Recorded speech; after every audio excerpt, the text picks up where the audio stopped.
अस्सलाम वालेकुम। आप देख रहे हैं MLT MCQs। मैं हूं कामरान। आज के MCQs का टॉपिक है स्पेसिमन कलेक्शन, मीडिया और मेथड्स। और आज के टॉपिक में हम 23 MCQs पर बात करेंगे जो आप लोगों के लिए बहुत मुफीद साबित होंगे। तो शुरू करते हैं MCQs को। पहला MCQ है कि ब्लड कल्चर लेने से पहले खून जिस हाथ से लिया जाता है, जिस रग से लिया जाता है, उसको हम कौन से केमिकल से साफ़ करते हैं ताकि जो ब्लड कल्चर है वो हमारे पास ख़राब ना हो। तो ऑप्शंस हैं 2% आयोडीन से साफ़ करते हैं और उसके बाद 70% अल्कोहल सोल्यूशन से साफ़ करते हैं, 70% अल्कोहल से साफ़ करते हैं और फिर 2% आयोडीन या आयोडोफोर से साफ़ करते हैं, 70% अल्कोहल और फिर 95% अल्कोहल के साथ साफ़ करते हैं, या फिर 95% अल्कोहल ही इस्तेमाल करते हैं सिर्फ़। तो जो सही जवाब है वो है ऑप्शन नंबर 2। ब्लड कल्चर लेने से पहले रग का जो एरिया होता है उसको 70% अल्कोहल से साफ़ किया जाता है और फिर 2% आयोडीन या आयोडोफोर के साथ साफ़ किया जाता है। दूसरा MCQ है जिसमें पूछा जा रहा है कि जब हम साफ़ करते हैं स्किन को अल्कोहल के साथ और फिर आयोडीन के साथ, किस मकसद के लिए? ताकि हम कलेक्शन कर सकें ब्लड कल्चर के लिए खून की। तो जो आयोडीन या आयोडोफोर होता है तो ये हमारे स्किन पर, हमारी जल्द पर कितने वक्त के लिए होना चाहिए, कितने वक्त के लिए हमें इसे छोड़ना चाहिए? तो जो ऑप्शंस हैं 10 सेकंड के लिए, 30 सेकंड के लिए, 60 सेकंड के लिए या फिर 5 मिनट के लिए। तो जो सही जवाब है वो है ऑप्शन नंबर 3। 60 सेकंड के लिए इसे छोड़ना चाहिए, फिर उसके बाद खून लेना चाहिए ब्लड कल्चर के लिए।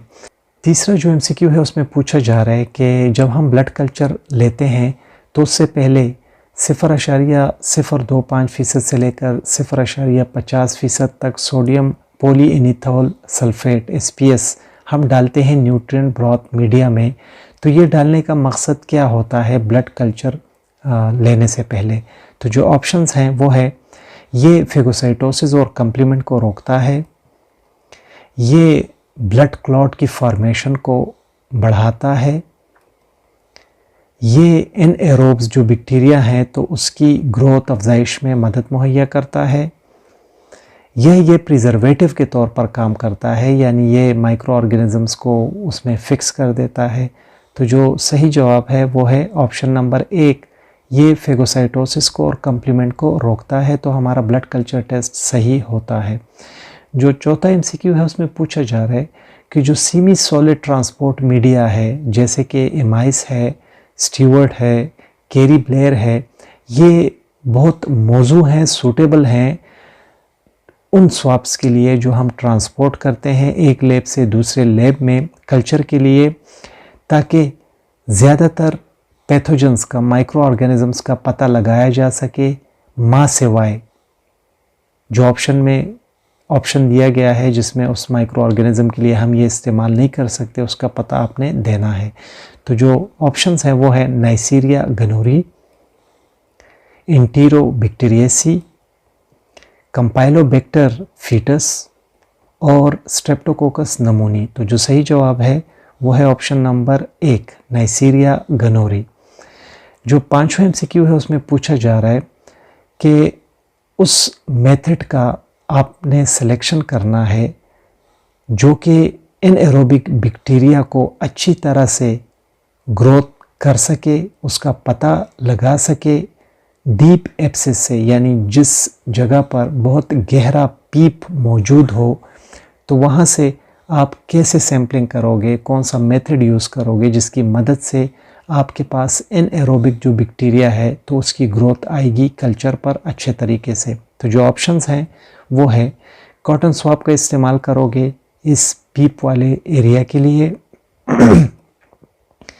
या फिर सर्जरी करोगे सरफेस टिश्यू की, फिर सैंपल लोगे, या फिर एक नीडल डालोगे इस पीप वाली जगह में और इसमें जितना भी कुछ मौजूद होगा उसे खींचोगे सिरिंज में, या फिर ब्लड सैंपल इस्तेमाल करेंगे आप। तो जो सही जवाब है वो है ऑप्शन नंबर 3, नीडल स्पायरेट लिया जाता है इससे।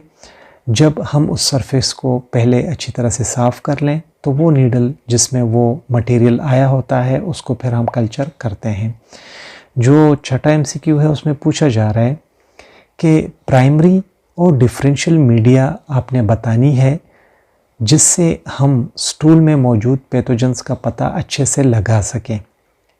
तो ऑप्शंस हैं मेकॉनकी, ब्लड, बर्डसीड, कंपाइलोबैक्टर एगर्स, या फिर Hektoen, MacConkey, Campylobacter, colistin, nalidixic acid, agars, CNA and Christensen urea agars and thioglycolate media, या फिर blood, Campylobacter, Mueller Hinton agars and thioglycolate media. तो जो सही जवाब है जिससे हम स्टूल में मौजूद माइक्रो ऑर्गेनिज्म की अच्छी तरह से ग्रोथ कर सकते हैं, उसका पता लगा सकते हैं, तो वो है सेकंड नंबर पर हेक्टोइन, MacConkey, Campylobacter, colistin, nalidixic acid, एगर्स।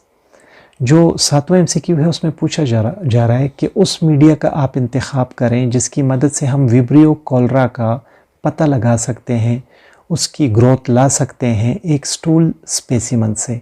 तो इसके लिए ऑप्शंस हैं MacConkey agar and thioglycolate media, thiosulfate citrate, bile sucrose agar and alkaline peptone water broth, या फिर blood agar and selenite F broth, या फिर CNA एगर। तो जो सही जवाब है वो है ऑप्शन नंबर 2।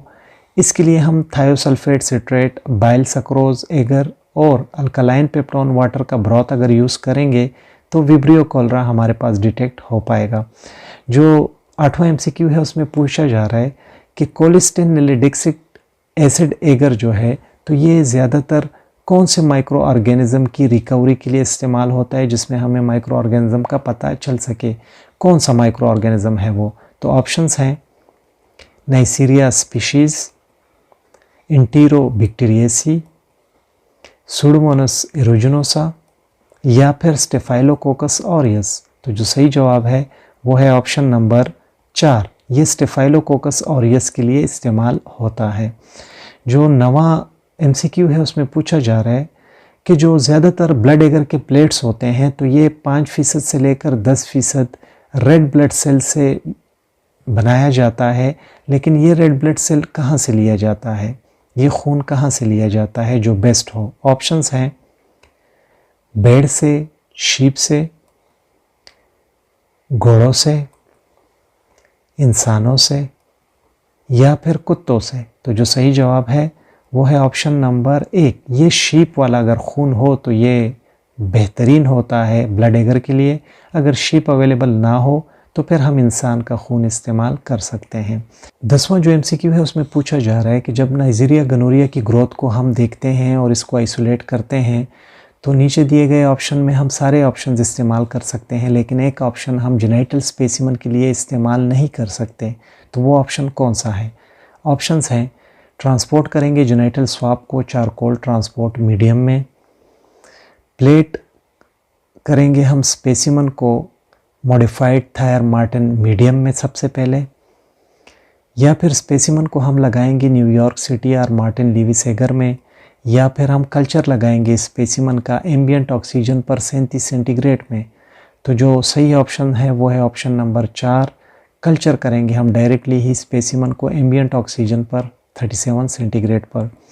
जो 11वां MCQ है उसमें पूछा जा रहा है कि चॉकलेट एगर और मॉडिफाइड थायर मार्टिन एगर जो है तो ये ज़्यादातर कौन से माइक्रो ऑर्गेनिज्म की ग्रोथ के लिए देखा जाता है, उसको आइसोलेट करने के लिए इस्तेमाल किया जाता है। तो जो ऑप्शंस हैं Haemophilus species and Nigeria species respectively, या फिर हेमोफिलस स्पीशी और नाइजीरिया गनोरी के लिए, नाइजीरिया स्पीशी के लिए, या फिर स्ट्रेप्टोकोकस स्पीशी के लिए, स्ट्रेप्टोकोकस स्पीशी के लिए, या स्टेफाइलोकोकस स्पीशी के लिए। तो जो सही जवाब है वो है ऑप्शन नंबर 2 हेमोफिलस स्पीशी और नाइजीरिया गनोरी के लिए हम चॉकलेट एगर और मॉडिफाइड थायर मार्टिन एगर का इस्तेमाल करते हैं।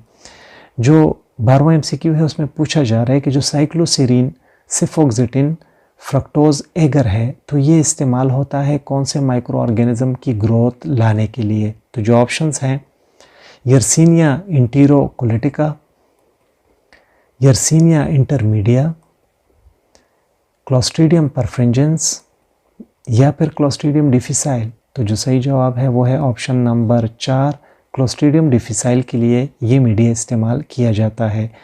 जो 13वां एमसीक्यू है उसमें पूछा जा रहा है कि जो डीऑक्सीचोलेट एगर है DCA, तो ये कौन से माइक्रो ऑर्गेनिज्म की ग्रोथ लाने के लिए इस्तेमाल किया जाता है। तो जो सही जवाब है वो देखेंगे हम, लेकिन पहले ऑप्शंस देखेंगे। पहला ऑप्शन है इंटीरोबैक्टीरियेसी, इंटीरोकोकस स्पीशी, स्टेफाइलोकोकस स्पीशी या फिर नाइजीरिया स्पीशी। तो जो सही जवाब है वो है ऑप्शन नंबर 1, इंटीरोबैक्टीरियेसी के लिए DCA यानी कि डीऑक्सीचोलेट एगर यूज़ किया जाता है।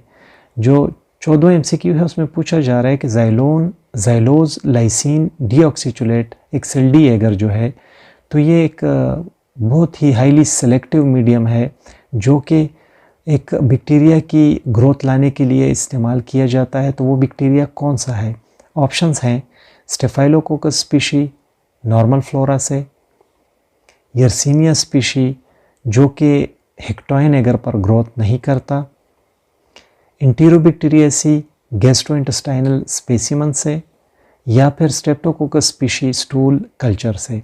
तो जो सही जवाब है वो है ऑप्शन नंबर 3। ये यूज़ होता है इंटीरोबैक्टीरियेसी के लिए गैस्ट्रोइंटेस्टाइनल स्पेसिमन के लिए। 15वें एमसीक्यू में पूछा जा रहा है कि जो sheep blood agar plate use होता है ब्लड एगर का, तो ये नीचे दिए गए ऑप्शन में तमाम माइक्रो ऑर्गेनिज्म की डिटेक्शन के लिए हम इस्तेमाल कर सकते हैं, लेकिन एक ग्रुप माइक्रो ऑर्गेनिजम्स का ऐसा है जिसकी हम डिटेक्शन नहीं कर सकते शीप ब्लड एगर प्लेट से। तो जो ऑप्शन सही है उसका आपने इंतखाब करना है। तो इसके ऑप्शंस हैं beta hemolytic streptococci and coagulase positive staphylococci, Haemophilus influenzae and Haemophilus para influenzae, Proteus species और स्क्रेशिया स्पीशी, सोडोमोनास स्पीशी और इकाइनिटोबैक्टर स्पीशी। तो जो सही जवाब है वो है ऑप्शन नंबर 2। इन तमाम माइक्रो ऑर्गेनिज्म का हम पता लगा सकते हैं ब्लड एगर से जिसमें शीप का ब्लड डाला गया हो, लेकिन इसमें हीमोफिलस इन्फ्लुएंजा और हीमोफिलस पैरा इन्फ्लुएंजा की डिटेक्शन नहीं हो सकती। जो 16वां एमसीक्यू है उसमें पूछा जा रहा है कि वो कौन सा प्रोसीजर है जो मुनासिब है कल्चर के लिए जेनिटल स्पेसिमन से, ताकि हम क्लेमिडिया स्पीशी को डिटेक्ट कर सकें। तो वो उस प्रोसीजर का आपने बताना है। तो ऑप्शंस हैं inoculate cycloheximide treated McCoy cells, plant onto blood and chocolate agar, inoculate into thioglycolate broth या फिर plate onto modified Thayer Martin agar within 24 hours। तो जो सही जवाब है वो है ऑप्शन नंबर 1, यानी इस स्पेसिमन को जो जेनिटल स्पेसिमन है इसमें अगर हम क्लेमिडिया स्पीशी को देखना चाहेंगे तो ये कल्चर हम लगाएंगे साइक्लोहेक्सामाइड ट्रीटेड मिकॉय सेल्स पर। जो 17वां एमसीक्यू है उसमें पूछा जा रहा है कि जो स्पेसिमन होता है वायरस कल्चर के लिए, ये हमें ट्रांसपोर्ट करना चाहिए ऐसी मीडिया में जिसमें क्या चीज़ मौजूद हो। ऑप्शंस हैं एंटीबायोटिक्स और 5% शीप का खून, सेलाइन और 5% शीप का खून, 22% बोवाइन एल्ब्यूमिन, एंटीबायोटिक्स और न्यूट्रिएंट का इस्तेमाल होना चाहिए इसमें। तो जो सही जवाब है वो है ऑप्शन नंबर 4। जिस मीडिया में हम वायरस कल्चर को ट्रांसपोर्ट करते हैं तो उसमें एंटीबायोटिक और न्यूट्रिएंट होना चाहिए। 18वें नंबर एमसीक्यू में पूछा जा रहा है कि जो CSF होता है सेरेब्रोस्पाइनल फ्लूइड, ये जैसे ही लैब में आए तो इसको जल्दी से कल्चर करना है, लेकिन अगर स्पेसिमन लेट हो जाए तो इसको कैसे स्टोर करना है, कहाँ पर रखना है, क्या करना है इसके साथ। तो ऑप्शंस हैं रेफ्रिजरेट करना है 4 सेंटीग्रेड से 6 सेंटीग्रेड तक, या फिर फ्रोज़न करना है 20 सेंटीग्रेड -20 सेंटीग्रेड पर, या रूम टेम्परेचर पर इसे स्टोर करना है, या फिर इंक्यूबेट करना है 37 सेंटीग्रेड पर और फिर कल्चर लगाना है जितना जल्दी हो सके। तो जो सही जवाब है वो है ऑप्शन नंबर 4, इंक्यूबेट करें 37 सेंटीग्रेड पर और जितना जल्दी हो सकता है इसका कल्चर लगा दें। 19वें एमसीक्यू में पूछा जा रहा है कि जो सबसे हसास तरीका है बीटा लैक्टेमेज की डिटेक्शन के लिए बैक्टीरिया में, तो उसमें हम क्या चीज़ इस्तेमाल करेंगे। तो जो ऑप्शंस हैं, क्रोमोजेनिक सेफेलोस्पुरिन हम यूज़ करेंगे, पेनिसिलिन यूज़ करेंगे, ऑक्सीडेज यूज़ करेंगे, या फिर क्लोरामफेनिकॉल एसिटाइल ट्रांसफरेज का इस्तेमाल करेंगे। तो जो सही जवाब है वो है ऑप्शन नंबर 1, क्रोमोजेनिक सेफेलोस्पुरिन हम यूज़ करेंगे। जो 20वां एमसीक्यू है उसमें पूछा जा रहा है कि कौन सी क्लास है एंटीबायोटिक्स की जो कि इस्तेमाल होती है ट्रीटमेंट में जो सीरियस ग्राम नेगेटिव के इन्फेक्शंस होते हैं, इसके अलावा वो इन्फेक्शंस जिसमें माइकोबैक्टीरियम ट्यूबरकुलोसिस इन्वॉल्व होता है, तो उस क्लास का आपने बताना है एंटीबायोटिक्स का।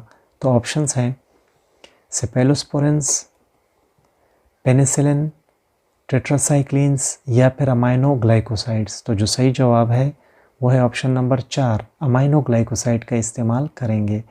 जो 21वां एमसीक्यू है उसमें पूछा जा रहा है कि एक ऐसा मीडियम जो कि सेलेक्ट करना चाहिए हमें जो कि बेहतरीन हो यर्सीनिया एंटेरोकोलिटिका की डिटेक्शन के लिए, उसका पता लगाने के लिए एक ऐसे मरीज़ से जिसे गैस्ट्रोएंटेराइटिस हो।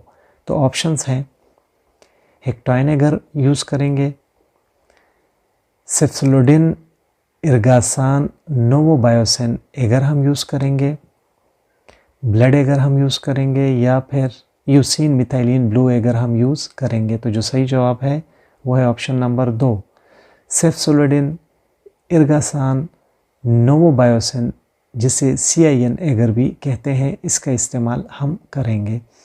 जो 22वां एमसीक्यू है उसमें पूछा जा रहा है कि एक सस्पेक्टेड केस है जिस पर शक है कि ये प्लेग का केस है, मरीज़ को ताउन है, तो इसके लिए हमें नीचे दिए गए प्रोसीजर्स में से कौन सा प्रोसीजर इस्तेमाल करना है ताकि हमें यर्सीनिया पेस्टिस का पता लग सके। ऑप्शंस हैं कलेक्शन करेंगे हम मल्टीपल ब्लड कल्चर सैंपल्स की,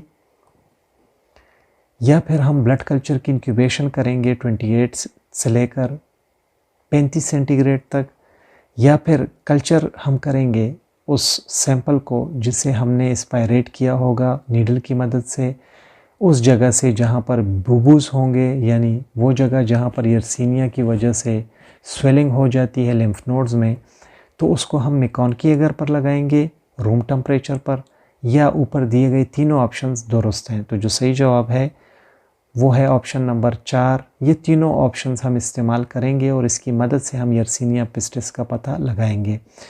जो 23वां एमसीक्यू है उसमें पूछा जा रहा है कि कुछ बच्चे हैं एलिमेंट्री के, वो बीमार हो जाते हैं।